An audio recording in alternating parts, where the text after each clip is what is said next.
Hi everyone. അപ്പോൾ ഇന്ന് നമ്മൾ നോക്കാനായിട്ട് പോകുന്നത് നീലി ചിടിയ എന്നുള്ള കവിതയിലെ ക്വസ്റ്റ്യൻ ആൻസേഴ്സ് ആണ് കേട്ടോ. അപ്പം ആദ്യത്തെ ക്വസ്റ്റ്യൻ നോക്കുകയാണെന്നുണ്ടെങ്കിൽ എന്താണ് ചോദിക്കുന്നത്? ചിടിയ ക്യൂ ചിപ്കർ ഗാത്തി ഹെ. ചിടിയ എന്തുകൊണ്ടാണ് ചിപ്കർ ഗാത്തി ഹെ എന്ന് വെച്ച് കഴിഞ്ഞാല് മറഞ്ഞിരുന്നിട്ട് അല്ലെങ്കിൽ ഒളിഞ്ഞിരുന്നിട്ട് ഗാത്തി ഹെ പാടുന്നത്. അപ്പം ഈ പക്ഷി എന്തുകൊണ്ടാണ് മറഞ്ഞിരുന്ന് പാടുന്നത് എന്നാണ് ഫസ്റ്റ് ക്വസ്റ്റ്യൻ എന്ന് പറയുന്നത്. അപ്പൊ അതിന്റെ ആൻസർ നോക്കുകയാണെന്നുണ്ടെങ്കിൽ ചിടിയ ഷർമീലി ഓർ സ്വതന്ത്ര സ്വഭാവ് കി ഹെ എന്ന് പറഞ്ഞു കഴിഞ്ഞാല് എന്താണ്, ഈ ചിടിയൊക്കെ കുറച്ച് നാണവും കുറച്ച് ചമ്മലൊക്കെ ഉള്ള കൂട്ടത്തിലാണ്. ഷർമീലി എന്ന് വെച്ച് കഴിഞ്ഞാല് നാണിക്കുന്ന എന്നുള്ള അർത്ഥമാണ്.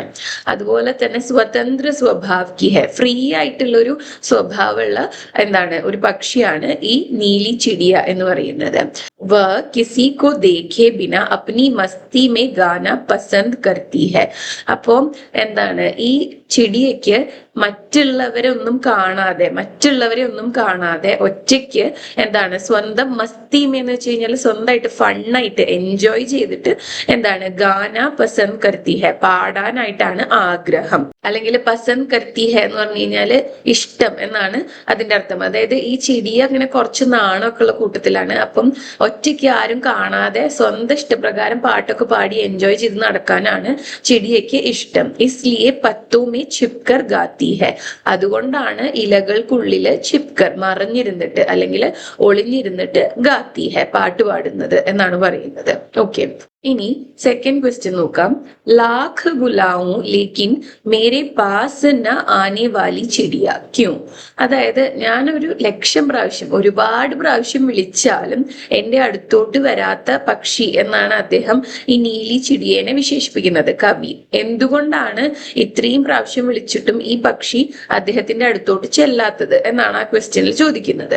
ഓക്കെ, അപ്പം സെക്കൻഡ് ക്വസ്റ്റ്യന്റെ ആൻസർ നോക്കുകയാണെങ്കിൽ ചിടിയ ആസാദ് സ്വഭാവ് की है, वह किसी के बंधन में नहीं रहना चाहती, इसलिए बहुत बुलाने पर भी वह पास नहीं आती. എന്ന് വെച്ച് കഴിഞ്ഞാല് ചിടിയ ആസാദ് സ്വഭാവ് കി ഹെ, നേരത്തെ പറഞ്ഞതുപോലെ തന്നെ ഫ്രീ ആയിട്ടുള്ള ഒരു നേച്ചറാണ് ഈ പക്ഷിക്കുള്ളത്. അതായത് സ്വന്തം ഇഷ്ടപ്രകാരം കാര്യങ്ങൾ ചെയ്യാൻ ഇഷ്ടപ്പെടുന്ന ഒരു പക്ഷിയാണ്. വ കിസി കെ ബന്ധൻ മേ നഹി രഹന ചാത്തി. നഹി ചാത്തി എന്ന് പറഞ്ഞാൽ ആഗ്രഹിക്കുന്നില്ല എന്നാണ്. അപ്പം ആരുടെയെങ്കിലും ബന്ധന്മേ, അവരുടെ കൺട്രോളില് എന്താണ് നിൽക്കാനായിട്ട് ഈ പക്ഷിക്ക് ആഗ്രഹമില്ല. ഇസ്ലിയെ ബഹുത് ബുലാനെ പർബി, അതുകൊണ്ട് തന്നെ ബഹുത് ബുലാനെ പർബി എന്ന് വെച്ച് കഴിഞ്ഞാൽ ഒരുപാട് പ്രാവശ്യം വിളിച്ചിട്ടും വ പാസ് നെഹി ആത്തി, ആ പക്ഷി അടുത്തോട്ട് വരുന്നില്ല എന്നാണ് പറയുന്നത്. ഓക്കെ, ഇനി നമുക്ക് നെക്സ്റ്റ് ക്വസ്റ്റ്യൻ നോക്കാം. നമൂനയ്ക്ക് അനുസാർ വാക്യ ബനായി എന്നാണ് പറയുന്നത്. ഇവിടെ കുറെ പിക്ചേഴ്സ് കൊടുത്തിട്ടുണ്ട്. അതിന്റെ ഒക്കെ താഴെ അതിനെ ഡിസ്ക്രൈബ് ചെയ്തിട്ടുള്ള സെന്റൻസ് തന്നിട്ടുണ്ട്. ചിപ്കർ ഗാന, പാസ്ന ആന, ഝട്ട് ഉഡ് ജാന, ദാന ഖാന. ഇങ്ങനെ എന്താണോ പിക്ചറിൽ കാണിക്കുന്നത് അത് താഴെ എഴുതിയിട്ടുണ്ട്. എന്നിട്ട് പറയുന്നത് നമൂനയ്ക്ക് അനുസാർ വാക്യ ബനായി എന്ന് വെച്ച് കഴിഞ്ഞാല് താഴെ തന്നിട്ടുള്ള ഉദാഹരണം നോക്കിയിട്ട് മറ്റു വാക്യങ്ങൾ കൂടി എഴുതാനാണ് പറയുന്നത്. അപ്പം ഉദാഹരണം എന്താണ്? ചിടിയ ചിപ്കർ ഗാത്തി ഹെ എന്നാണ്. അപ്പൊ ചിപ്കർ ഗാന എന്നുള്ളതിൽ നിന്ന് ഉണ്ടാക്കിയിട്ടുള്ള സെന്റൻസ് ആണ് ചിടിയ ചിപ്കർ ഗാത്തി ഹെ എന്നുള്ളത്. പിന്നെ അടുത്തത് എന്താ? പാസ് ന ആന.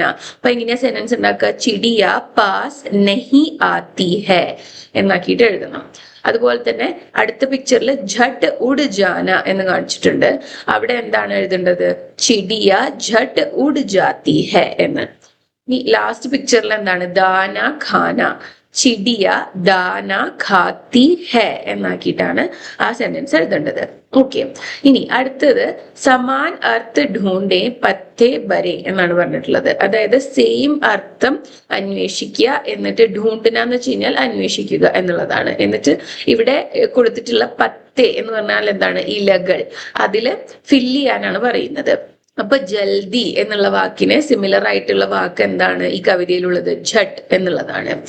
പങ്ക് എന്ന് പറഞ്ഞിട്ടുള്ള വാക്കിന് സിമിലർ ആയിട്ടുള്ളത് പർ. അതുപോലെ തന്നെ ഡാലി, ആ ഡാലി എന്നുള്ള വാക്ക് കവിതയിൽ തന്നെ ഉള്ളതാണ്. അതിന് സിമിലർ ആയിട്ടുള്ള വാക്ക് എന്താണ്? ശാഖ എന്നുള്ളതാണ്. പക്ഷി, അതിന്റെ വാക്ക് എന്താ? ചിടിയ. പിന്നെ അനോഖ എന്ന് പറഞ്ഞു കഴിഞ്ഞാൽ യുണീക്ക് ആയിട്ടുള്ള എന്നുള്ളതാണ്.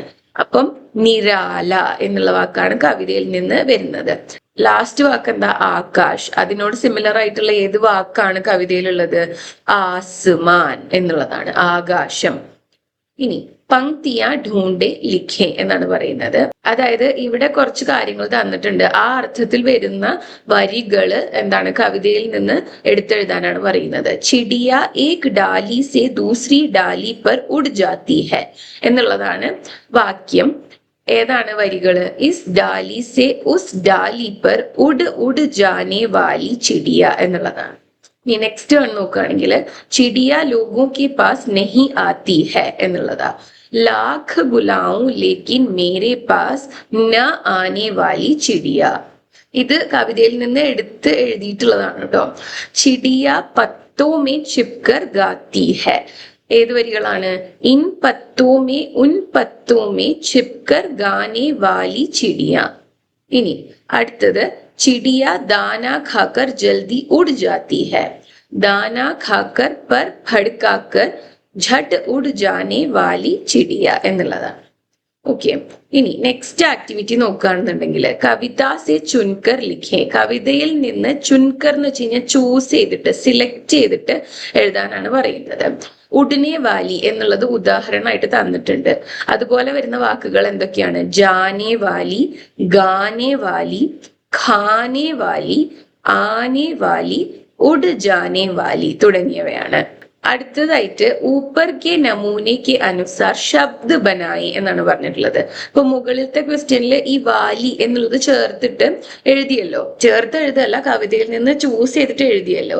അതുപോലെ താഴെ തന്നിട്ടുള്ള വാക്കുകളെ എഴുതാനാണ് പറയുന്നത്. എന്നിട്ട് കുറച്ച് വേർഡ്സ് ഇവിടെ തന്നിട്ടുണ്ട്, പി, ദേഖ്, ബീഗ്, കർ തുടങ്ങിയവ. ഇതൊക്കെ എങ്ങനെയാണ് ഈ വാലി എന്നുള്ള വാക്കും കൂടെ ചേർത്തിട്ട് എഴുതുന്നത് എന്ന് നോക്കാം. പീനെ വാലി, ദേഖ്നെ വാലി, ഭീഗ്നെ വാലി, കർനെ വാലി എന്നുള്ളതാണ്. ഓക്കെ, ഇനി അടുത്തത് എന്താണ് പറയുന്നത്?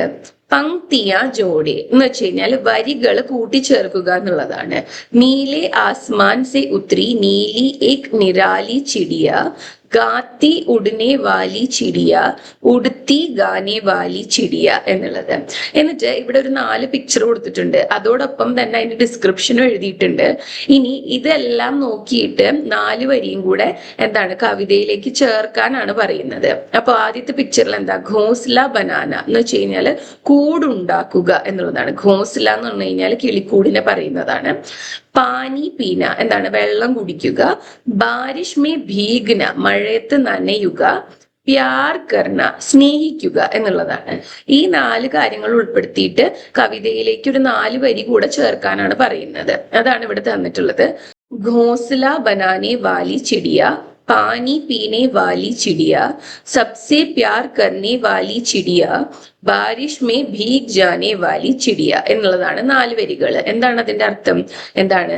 കൂടുണ്ടാക്കുന്ന പക്ഷി, വെള്ളം കുടിക്കുന്ന പക്ഷി, സബ്സെ പ്യാർ കർനെ വാലി ചിടിയ എന്ന് പറഞ്ഞാൽ എല്ലാവരെയും സ്നേഹിക്കുന്ന പക്ഷി, ബാരിഷ് മേ ഭീഗ് ജാനെ വാലി ചിടിയ മഴയത്ത് നനയുന്ന പക്ഷി എന്നുള്ളതാണ്.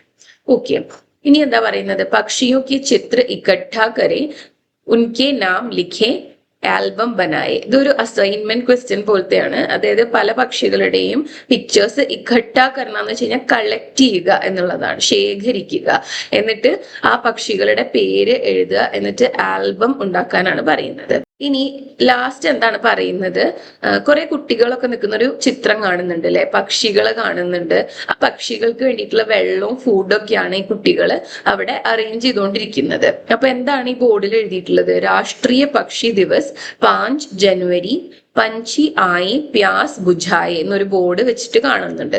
അതെന്താന്ന് വെച്ച് കഴിഞ്ഞാൽ ജാനുവരി 5 രാഷ്ട്രീയ പക്ഷി ദിവസമായിട്ട് ആചരിക്കുന്നതാണ്. അപ്പോൾ കുട്ടികൾ അതിന്റെ ഭാഗമായിട്ട് എന്താണ് പക്ഷികൾക്ക് വേണ്ടിയിട്ടുള്ള വെള്ളവും ഫുഡും ഒക്കെ സെറ്റ് ചെയ്തുകൊണ്ടിരിക്കുകയാണ്. പഞ്ചി ആയി പ്യാസ് ബുझായി എന്ന് വെച്ച് കഴിഞ്ഞാല് പക്ഷികൾ വരൂ, അതുപോലെ തന്നെ പ്യാസ് ബുझായി എന്ന് വെച്ച് കഴിഞ്ഞാല് ദാഹം മാറ്റൂ എന്നുള്ളതാണ്. പ്യാസ് ബുझാന എന്ന് വെച്ച് കഴിഞ്ഞാല് ദാഹം മാറ്റുക എന്നാണ് അർത്ഥം. ഓക്കെ, അപ്പോ അതിന് താഴെ എന്താ പറയുന്നത്, ആപ്കെ സ്കൂൾ മേ ബി ആസ് എ കാര്യക്രം ക ആയോജൻ കരെ. അപ്പൊ ഇതൊരു സ്കൂളിൽ നടക്കുന്ന ആക്ടിവിറ്റി ആണല്ലോ. അപ്പൊ ഇതുപോലെ തന്നെയുള്ള ഒരു പ്രോഗ്രാം നിങ്ങളുടെ സ്കൂളിലും ആയോജൻ കരെ എന്ന് വെച്ചാൽ സംഘടിപ്പിക്കൂ എന്നാണ് പറയുന്നത്.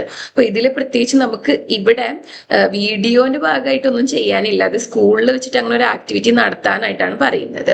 ഓക്കെ, അപ്പോ ഈ ഒരു ചാപ്റ്ററിൽ ഇത്രയാണ് പറയാനായിട്ടുണ്ടായിരുന്നത്. ഇന്നത്തെ വീഡിയോ ഇത്രയേ ഉള്ളൂ. ഈ വീഡിയോ നിങ്ങൾക്ക് യൂസ്ഫുൾ ആയിട്ടുണ്ടാവുമെന്ന് കരുതുന്നു. യൂസ്ഫുൾ ആയിട്ടുണ്ടെങ്കിൽ വീഡിയോ ലൈക്ക് ചെയ്യുക, ഷെയർ ചെയ്യുക, ചാനൽ സബ്സ്ക്രൈബ് ചെയ്യുക. അതുപോലെ തന്നെ നിങ്ങളുടെ സജഷൻസ് എന്നെ കോമെന്റ്സിൽ എഴുതി അറിയിക്കുക കേട്ടോ. Thanks for watching the video.